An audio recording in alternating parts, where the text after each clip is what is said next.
Hey there viewers, we are back with day 2 of the Hemi Dodge Ram. All the broken bolts are out and we're going to start putting the manifolds back on this vehicle.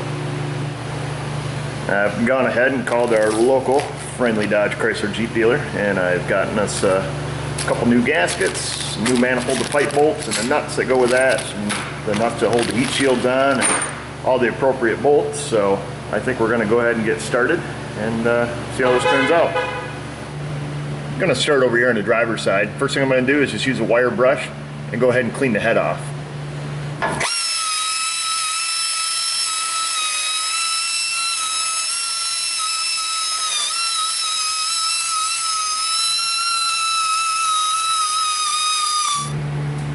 I've got the head cleaned off there, as good as it's going to be. Went ahead and took a blower nozzle and just kind of blew out the threads there. And going to go ahead and sandblast the ports on the manifold, get that cleaned up, and see if we can get this slid up in here. Well, you can see we've got the manifold cleaned off here. I just took and threw it in the sandblast cabinet because that's the easiest way to get that old gasket material and stuff off there. You want to be careful if you're ever using a grinder or anything on this. I definitely wouldn't suggest that. It's very important that that the surface stays on a flat plane. If you doubt that yours is straight or you measure it and it's not straight, just go ahead and take it on your local machine shop, and it's usually about 20 bucks. They'll take and either stick it on their flywheel grinder and smooth that out, or they'll throw it on their big belt sander if they have one. The other thing you're going to want to make sure you do is clean up this bell flare on the end of the manifold also. Chances are when we put this back on the exhaust pipe, it's not going to go in the exact same spot, so if there's a lot of rust buildup on that, it won't seal. So I just went ahead and sandblasted that off also. Yeah, make sure that's definitely clean too. This is a little tricky to shoot, but I'm going to go ahead and try. So I'll go ahead and just slide my manifold gasket up in there. Now there is a left and a right to these, so make sure you get the right one. I'm just going to kind of leave that kind of laying in there. Go ahead and try to slip my manifold back in.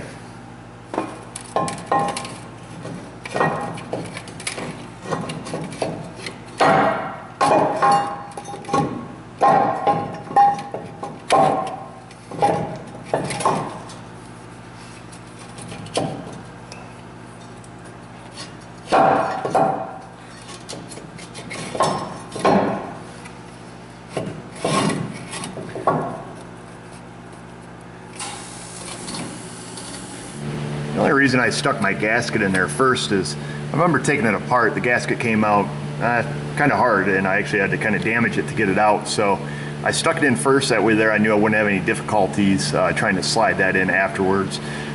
You may or may not be able to get that in. I'm not 100% positive, but this way here I know for sure. Next thing I'm going to do is go ahead and install these 4 bolts. They're going to go in the 2 front holes and the 2 rear holes, and they've got the stud on them because that's what's going to hold our heat shield back on.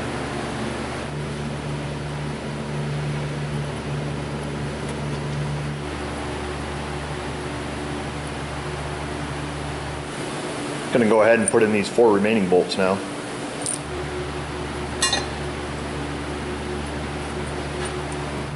Now that we've got all the bolts started, I went through and just kind of snugged them up by hand. Here's a picture of your manifold tightening sequence. The manifold's supposed to be tightened to 18 foot-pounds. It's kind of tricky to fish a torque wrench up in there. So I'll be quite honest with you, I'm not going to torque this one, but I've been doing this a lot of years. I kind of know what 18 foot-pounds feels like, thereabouts. So I'm just going to go through, use a little bit of common sense, and snug this manifold up. I am going to use the torque sequence though to make sure we distribute the load evenly. So judge me on that if you'd like. If you want to fish a torque wrench up in there, go ahead. It's 18 foot-pounds. Like I say, I'm just going to go through and snug them up and use my mind a little bit. Hey viewers, how come you didn't just yell at me when I had these bolts mixed up? I had one of these studs put in this hole here. So I have to recall a couple statements. It takes 5 of them regular 10mm headed bolts, and make sure where you put your heat shield ones here with the extra studs on them there. I accidentally got that screwed up. I was going through to tighten this down and just realized that. Whoops.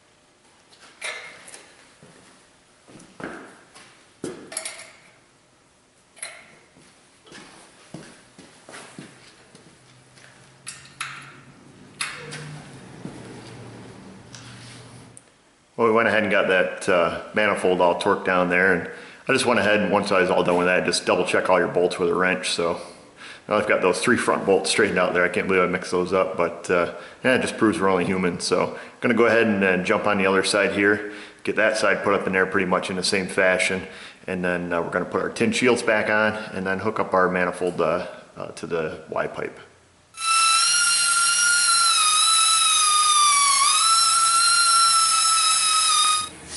All right, well, we got this side cleaned up here, and I apologize for not being able to get some really good video for you, but it's a little more difficult to video really than it is to work on. So there's nothing real special that has to be done. It's relatively open, so to speak, once you get the inner fender liner here out. So now that we've got that clean, this manifold, if I remember right, we had to put in up from the bottom. So we're going to go ahead and get that fished up in there. I'm going to see if I can lay the gasket up in there. I don't want to damage the gasket, but the driver's side has a lot more room, believe it or not. The engine is actually offset in these vehicles. So this one, I may be able to fish the gasket down in afterwards. So yeah, worst thing I do is take the manifold back out. So to avoid damaging the gasket, I'm going to stick the manifold in, then try to put the gasket in.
On the driver's side here, there's a couple things you got to combat. You've got the steering shaft that's in the way. You've also got the engine oil dipstick tube. Being that you've already removed the manifold, you know that there was one nut holding the dipstick tube on there. There's another one on the bottom, and then it goes into the block. Well, quite frankly, I just undid the top bolt, and you can just flex that back. You don't have to remove it all the way. I mean, as a matter of fact, if you go to try to remove it, it's likely that you're just going to break it off in the block, or end up just damaging it trying to get it out. So, you might better just loosen it up, move it back 3-4 inches. It's not going to hurt anything. So just kind of figure I'd throw that out there. Let's see if we can't fish this gasket up in there.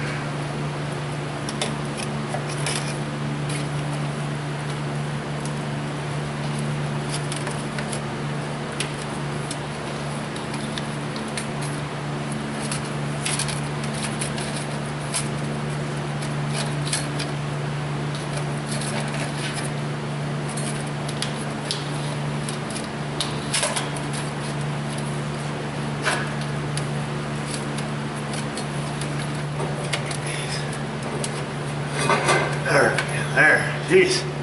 Well, a little bit of fishing and screwing around and tipping the manifold and stuff, I was able to get it down in there without having to bend it or damage it. So it's possible.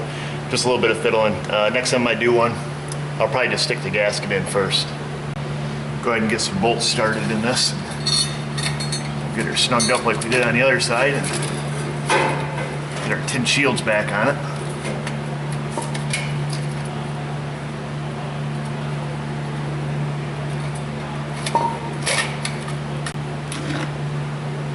I remember aluminum strips out really, really easy, so definitely make sure you have these started by hand before you go stick any kind of tools or ratchets or impacts or anything on them. Manifolds in, we got all the bolts put in there. Nothing real special to see or any real tricks I can tell you there. Just holding the manifold and putting the bolts in, so really no big deal. I'm gonna do the same thing I did on the other side. Just gonna go through, kind of start in the middle, work my way out just like the torque sequence, and get these snugged up.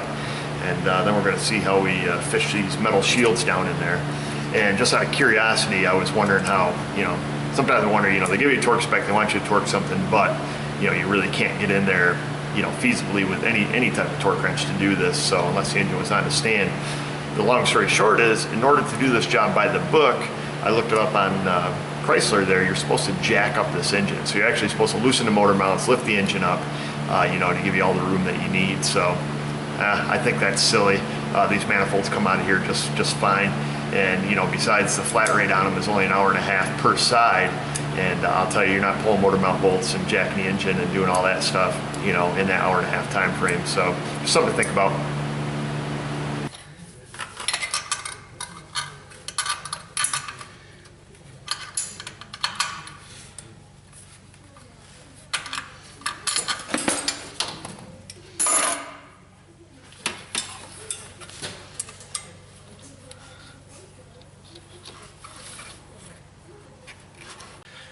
I've got this manifold all snugged on, and well, it's relatively easy. Start on top, go down, up and down, up and down. But you can get in there with just regular standard wrenches and, you know, 1/4-inch drive, you know, ratchet, and you know, get that snugged down, no problem. So, at any rate, I'm gonna stop, take a little break, go eat some lunch. I'm gonna come back and we're gonna see if we can get these tin shields back on there and get this job buttoned up. Well, I'm back from lunch. Didn't take long, did it? And install the heat shields. Now these are the both on, these are the same on both sides, so don't worry about mixing them up. But they do have a top and bottom, which is hopefully obvious at this point. At any rate, I don't remember how these came out. Things sat over the weekend. I believe this one is up through the bottom side, so I'm gonna just try to fish it through just like I did the manifold and see if we can't get that slid up in there. So again, I will apologize. I wish I could get some better video for you. But really, this isn't that difficult of a task, you know. So everything's just been kind of nuts and bolts. But it is pretty hard to video. There's a lot of stuff in the way. So anyhow, let's get this job finished.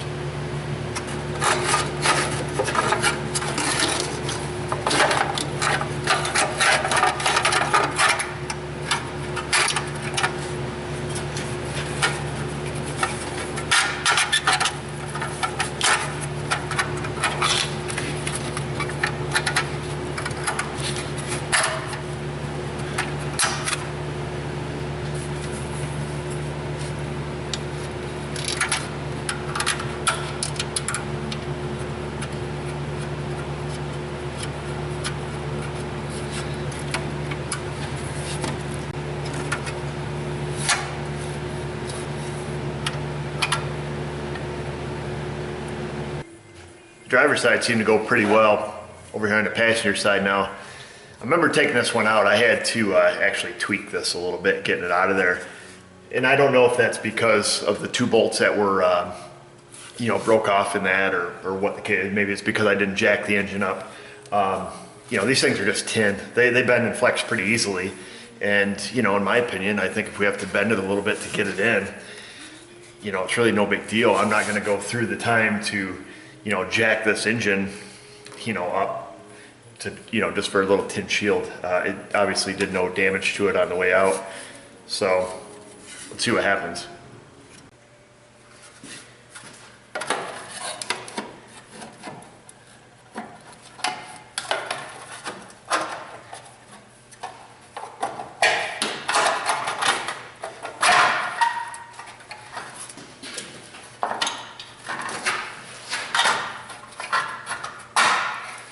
That one.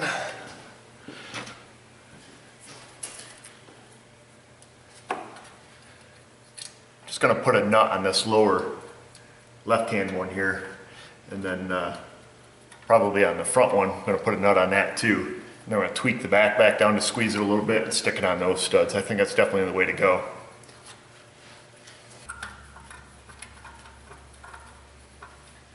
I've got the bottom 2 started. I had to spread that piece of tin open a little bit to get it down in there. Not much. Just going to push it back down, hook it over the studs. I mean, it's simple as that. You barely have to tweak it. So I would say do that as opposed to, you know, as opposed to jacking the engine up, because that's kind of ridiculous. So.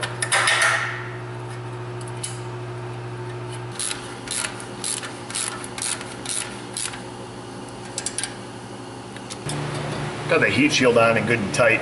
don't know if I mentioned this in removal or not, but these two heater hoses that run here on the passenger side, they kept getting in my way. So I just unhooked them off the valve cover and tied them up to this AC line using a zip tie. So I don't know if you noticed that or not, but I'm just going to go ahead and unhook those. I'm going to stick them right back on the valve covers where they were. Now we're going to hook up the Y pipe. So let me show you what these manifold bolts look like. The bolts are just regular standard bolts. But we've got these encased nuts. We'll slip these right over the manifold and, you know, obviously we'll just stick the bolts through, but kind of want to show you what they look like though. Ones we took off, we just nicked them off with a torch because these are so rusty. Kind of a one-time use deal. I mean, you put these on and if you ever need them again, just blast them off with a torch, buy a couple new ones.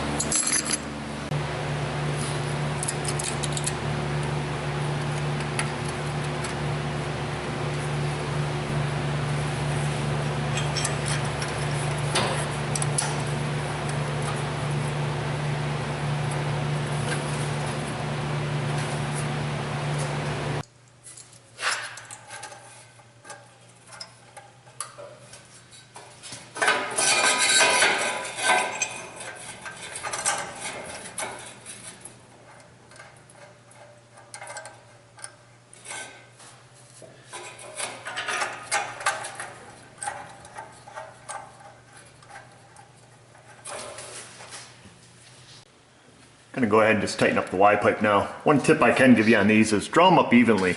Don't just go jam down one bolt and then do the other.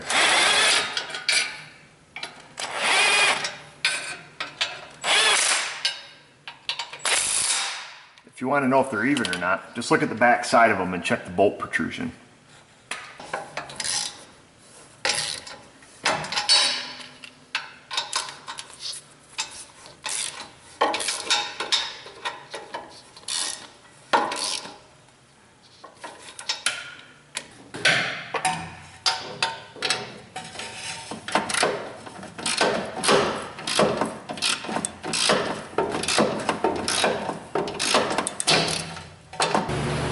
There you have it. They're all in, tightened down. I say the next thing we gotta do is just fire it up real quick, have a listen, make sure they're not leaking, put these manifolds, or put the fender liners back in it.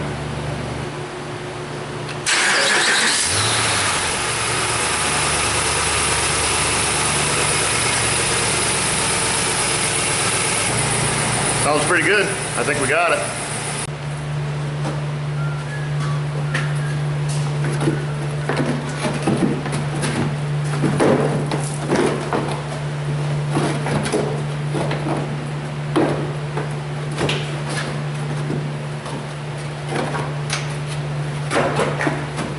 Really not much of these inner fenders, about as simple as the Chevy trucks. Just got a bunch of, I think it has 3 of these little plastic push nails, and the rest of them just all take the same size screw, use a 8mm socket, so pretty easy.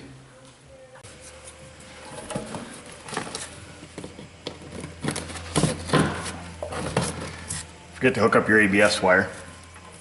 I probably should have mentioned that I temporarily hooked those together before I started it, just so it wouldn't set any codes. So make sure that you do that before you start it. Probably should have said that first, but oops, gotta get my hands work here.